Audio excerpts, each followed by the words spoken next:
Estamos começando mais uma edição do Bom Dia Mercado. Faremos juntos o nosso planejamento de trabalho para essa quarta-feira, dia 9 de agosto. Temos Palmeiras e Galo na Libertadores, Independente Del Valle e Deportivo Pereira, Boca Juniors e Nacional. E, claro, para quem já estava sentindo o cheiro de temporada europeia retornando, Supercopa de Portugal entre Benfica e Porto. E ao longo dessa semana já teremos mais Supercopas, além daquela do City com o Arsenal, e também no final de semana o retorno finalmente de grandes competições na Europa. Eu espero conseguir ajudar você, trader e punter, a fazer o melhor planejamento possível para o dia de hoje. Começamos o nosso planejamento às 16h45 na decisão da Supercopa de Portugal entre Benfica e Porto. Uma rivalidade gigantesca, mas o mercado coloca um pouquinho de favoritismo para o lado do Benfica, que foi o campeão português na temporada passada. Em relação a contratações, eu acho que o maior destaque das duas equipes acabou sendo a chegada do Ángel Di Maria para o Benfica. Acho que foi a maior contratação do Benfica, e aí eu posso dizer também, somado ao Porto, não me lembro do Porto ter conseguido contratar alguém assim de tanta expressão. Obviamente o Di Maria ele chega com um status de ter retornado para um clube onde ele foi muito bem e também como campeão do mundo, por isso que eu digo que ele acabou sendo um grande destaque. Como a gente não tem nenhuma estatística ainda da temporada, porque é o início, né? E aqui fazendo um parênteses, as Supercopas geralmente elas acontecem antes, na maioria delas, tá? Elas acontecem antes do início da temporada. Então você tem muita gente tratando esse jogo ainda como uma preparação. Eu vi agora, a gente teve a Supercopa da Inglaterra, a imprensa inglesa tratando a final onde o Arsenal acabou sendo o campeão para cima do City nos pênaltis, como um jogo amistoso ainda, como um jogo de pré-temporada. Então é muito difícil prever se novamente nesse ano a gente vai ter essas duas equipes brigando pelo título. No ano passado ficou ali, acho que foram faltando 2 ou 1 rodada, o Benfica confirmou o título, né? Então foi uma disputa muito forte. O Benfica disparou, depois deu uma diminuída, o Porto conseguiu diminuir um pouco a distância vencendo o Benfica. Então foi uma disputa muito grande, mas a gente não sabe se essas duas equipes vão conseguir manter esse ritmo tático nessa temporada, então a gente não tem muita informação. O que eu gosto de pensar por aqui é, se você é trader, vai trabalhar aqui numa bolsa esportiva, na Betfair, que é minha parceira, inclusive tem um bônus aqui de R$200 para você no seu primeiro depósito, eu gosto de pensar num jogo para correção de preço onde você não traga viés, porque, sinceramente, eu não vejo um nível técnico tão diferente entre as duas equipes. São trabalhos consolidados, principalmente o do Porto, que é um trabalho de longuíssimo prazo, né? Então eu acredito numa possibilidade muito grande de troca de superioridade ao longo do jogo. Então se você vier sem viés para trabalhar correção de preço, já vai ser excelente. Se você é punter e vai trabalhar numa casa de aposta, quando a gente tem um jogo único, é muito mais fácil você pensar num cenário de jogo para gols do que propriamente num jogo under, né? Porque a gente sempre imagina, se alguma equipe fizer o primeiro gol, o jogo tende a abrir porque ele só tem 90 minutos, certo? Só que a gente tem que levar um pouquinho em consideração o seguinte, é início de temporada. As equipes estão se preparando ainda fisicamente. Será que já vai rolar ali um jogo de extrema trocação? Ou um jogo que já entra muito laicar, muito movimentado, com muitos espaços, extremamente perceptível? Ou uma equipe na frente do placar, conseguindo espaço para poder atacar em velocidade na transição, buscando ampliar o resultado? Esse é o melhor cenário para você trabalhar a favor de gols, num jogo onde você não tem nenhum tipo de informação prévia, tá? Outro cenário muito interessante, aí eu fui conferir o histórico de embate entre essas duas equipes, porque é uma rivalidade muito grande, seria um cenário de cartões. Eu não sou especialista nesse mercado, mas eu fui conferir que nas últimas 10 vezes que eles se enfrentaram, o over 4.5 cartões aconteceu. Então, geralmente é um jogo de muita briga, né, de muita rivalidade. Então, dependendo do quadro do juiz ali, da média que ele tem, pode ser interessante você ficar de olho nessa situação de cartões. Não vou te indicar o jogo under, porque um jogo único ele tem uma possibilidade de, em qualquer faísca de gol, transformar isso aqui num jogo over. Mas também não vou falar para você buscar 2, 3, 4 gols nesse jogo, porque você tem o ao vivo a seu favor. É só esperar o jogo começar, conferir como ele está se desenrolando e tomar a sua decisão de ficar de fora ou de fazer alguma coisa em cima do que o jogo está te mostrando. Às 19 horas, nas oitavas de final da Sul-Americana, o líder do Campeonato Brasileiro, Botafogo, vai no Paraguai enfrentar o Guarani para tentar buscar a sua classificação para as quartas de final. O Botafogo começa com uma cotação próxima de 2, muito provavelmente não jogará com o Tiquinho Soares, que se machucou contra a equipe do Cruzeiro. E também tem essa questão do Botafogo estar dividido, né? É um time que está com uma vantagem extremamente confortável no Campeonato Brasileiro. Na minha opinião, pode também manter o foco na Sul-Americana.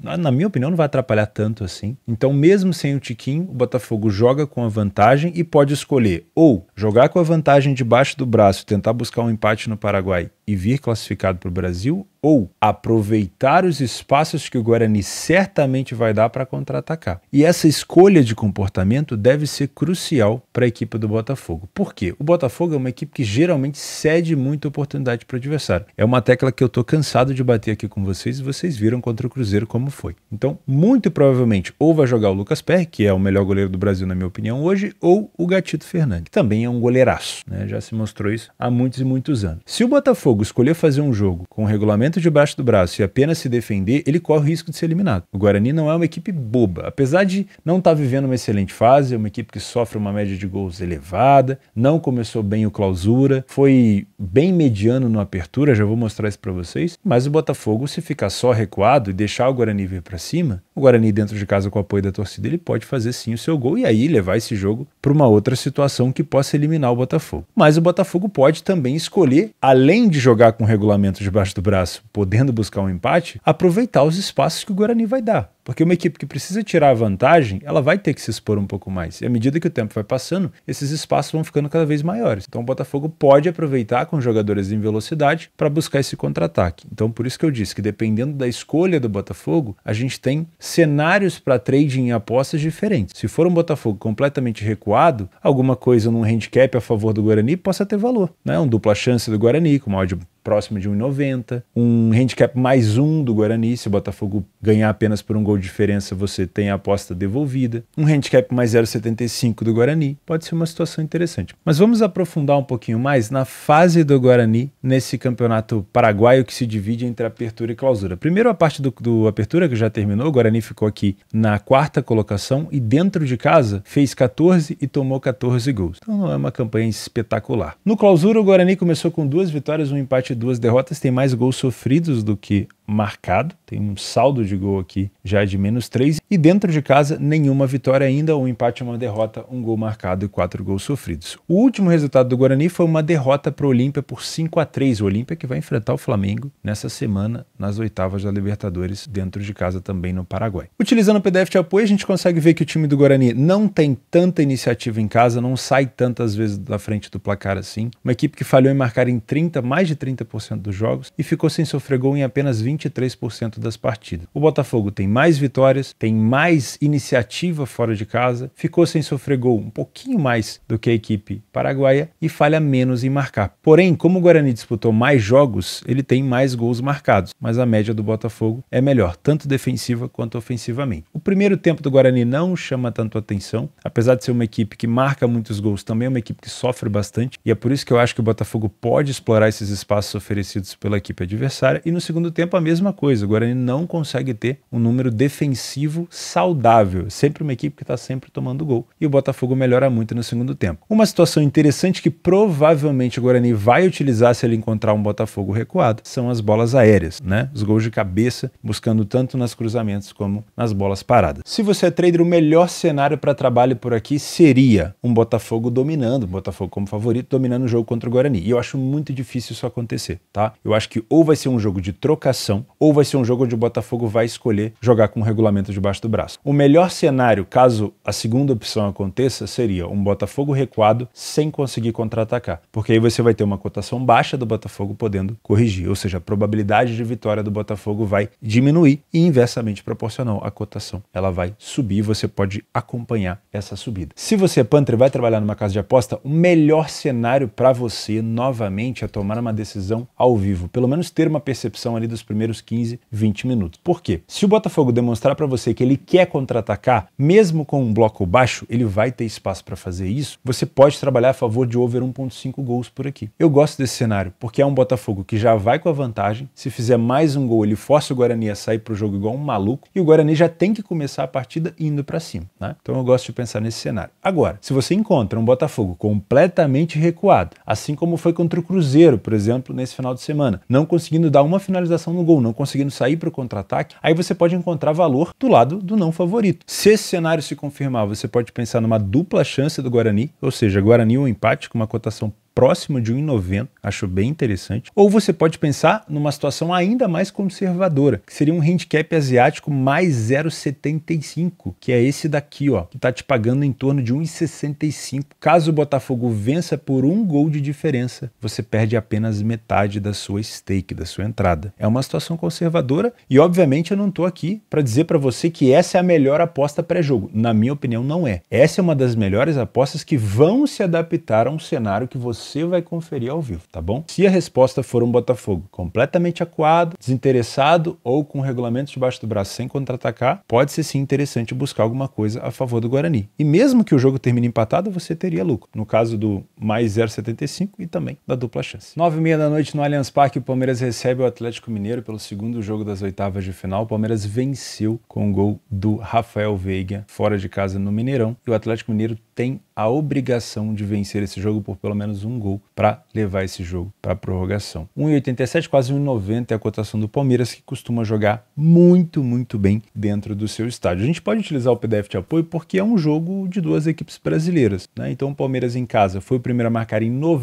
praticamente 90% dos jogos. Sofreu gol em todos os jogos, isso é um grande problema da equipe do Palmeiras. Sofreu gol em todas as partidas. Falhou em marcar em 13% dos jogos e em 88% das partidas ele teve um ambas marcam sim. O Atlético venceu agora recentemente o São Paulo com um golaço de fora da área do Hulk, depois um gol de pênalti, 40% de vitória fora de casa, 40% dos jogos ele saiu na frente, não mostra tanta iniciativa assim e se quiser se classificar vai ter que mudar esse cenário, porém em 50% dos jogos ficou sem sofrer gol. Isso sim é uma coisa que o Galo precisa, fazer e não sofrer, porque se fizer e sofrer não adianta, vai ser eliminado. Pelo menos se fizer e sofrer a mesma quantidade de gols. Falhou em marcar em 40% dos jogos, é outra coisa que o Galo vai ter que lutar contra, ele vai ter que marcar gol por aqui. No primeiro tempo, eu não tenho um destaque tão grande em nenhuma das duas equipes. A parte ofensiva do Palmeiras destaca um pouquinho mais, mas as duas equipes têm praticamente os mesmos números e isso não muda tanto na segunda etapa. O número de vitórias, de derrotas, de gols marcados e sofridos é muito parecido. Uma coisa que o Galo vai ter que se cuidar é com a bola aérea do Palmeiras. O Palmeiras, nos momentos de pressão, vai conseguir muito escanteio em casa e vai tentar utilizar esses escanteios e qualquer bola parada que ele tiver para poder punir o Atlético Mineiro. Óbvio, o Filipão é conhecido na maioria dos trabalhos por tentar ter uma boa equipe defensivamente falando. No início desse trabalho do Galo não conseguiu, né? Era uma equipe que principalmente em casa cedia muita oportunidade. No jogo contra o São Paulo se defendeu bem, temos que ser sinceros, né? Mas vai ser difícil segurar essa bola aérea aqui do Palmeiras. Se você é trader e vai trabalhar aqui numa bolsa esportiva, eu gosto de pensar no seguinte cenário. Espera o jogo começar sem viés, porque o Galo pode vir para fazer uma pressão inicial muito grande. É comum a gente ver o Palmeiras no Allianz empurrando o seu adversário para trás e se impondo no primeiro tempo. Mas como a necessidade por aqui é toda do Atlético, o Palmeiras pode jogar pelo empate, pode ser que a gente tenha um Galo mais agressivo no início e você possa até ter uma oportunidade de correção da cotação do Palmeiras. Isso aqui é só uma expectativa, tá? Então eu não criaria tanto viés. Se você encontrar um Atlético sendo encurralado, sendo pressionado e o Palmeiras se impondo, aí sim, talvez um Lei, a pior equipe em campo no Galo ou até mesmo um Beck Palmeiras possa encaixar nessas janelas de superioridade. Se você é Panther, eu gosto muito de pensar num jogo para 2 gols, no over 1,5. Nas últimas vezes que eles se enfrentaram, principalmente em Copas, deixa eu trazer essa análise um pouco mais aprofundada aqui com vocês. Olha, o primeiro jogo de 2021, também na Copa Libertadores. O primeiro jogo foi no Allianz, 0-0. O segundo jogo foi no Mineirão, acho que foi no Mineirão, não sei se foi na Arena Independência, e ficou 1-1. Ou seja, mesmo o primeiro jogo tendo sido 0-0, o segundo saiu 2 gols. Em 2022 eles voltaram a se enfrentar e o primeiro jogo terminou também empatado, 2-2. Aí o segundo jogo já terminou 0-0, né? O Palmeiras venceu aqui nos pênaltis. O FlashScore coloca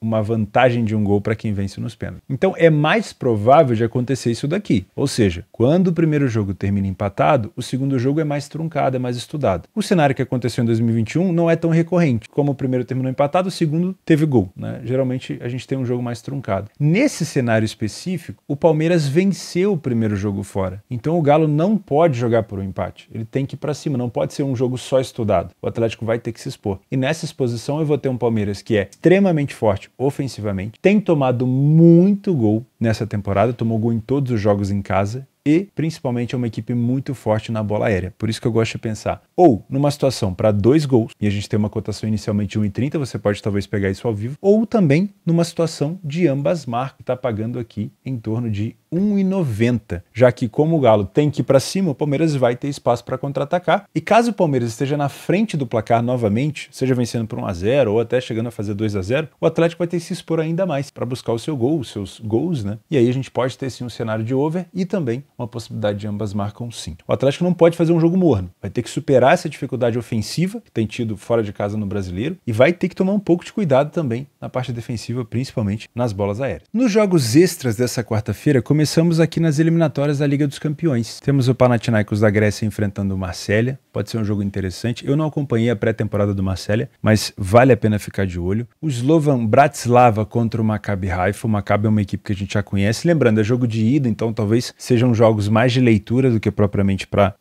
tomar alguma decisão pré-jogo. O Rangers enfrenta o Servette. O Rangers dentro de casa vai ter que fazer o resultado, porque fora fica complicado, então talvez aqui possa ser uma oportunidade de trabalhar a favor do Rangers. E temos já na Sul-Americana o Goiás enfrentando o Estudiantes. Eu gosto de pensar nesse jogo da seguinte maneira, assim como no jogo do Botafogo. Se o Estudiantes se comportar de uma maneira com o regulamento debaixo do braço, talvez seja até bom nem fazer nada nessa partida. Porque o Goiás vai ficar ali martelando, vai ficar cruzando bola na área, e o Estudiantes pode sair ou não para o contra-ataque, é a escolha dele. Agora, se o Estudiantes quiser contra-atacar, porque o Goiás vai ter que vir para cima, aí é interessante. O problema aqui seria o Goiás abdicar da competição, botar um time misto, ficar um jogo morno, xoxo, e aí você só vai ter essa resposta no ao vivo. Se o Goiás quiser jogar com bloco alto, com o time titular e vir para cima, eu acho que pode ser um jogo para 2 gols. Na Libertadores, eu tenho o Boca Juniors dentro de casa contra o Nacional. O Boca venceu os 3 jogos que fez dentro de casa na fase de grupos. E também às 21 horas na Libertadores, o Independente Del Valle, campeão da Sul-Americana do ano passado, enfrenta na Libertadores o Deportivo Pereira. Perdeu o primeiro jogo fora de casa por 1-0, mas o Del Valle dentro de casa venceu as 3 partidas que fez no grupo com Argentino Júnior e Corinthians, tá? Gosto muito de pensar em trabalhar a favor do Del Valle por aqui e também gosto de pensar em alguma coisa a favor do Boca, principalmente ao vivo, tá bom? Eu vou ficando por aqui, eu espero que eu tenha conseguido te ajudar de alguma maneira. Muito obrigado pela sua companhia, pela sua audiência. Não esqueça de se inscrever nesse canal e deixar o like no vídeo que me ajuda muito. E se quiser se tornar membro do canal para ter acesso aos benefícios, fica aqui o meu convite. Um grande abraço, fica com Deus e até quinta-feira.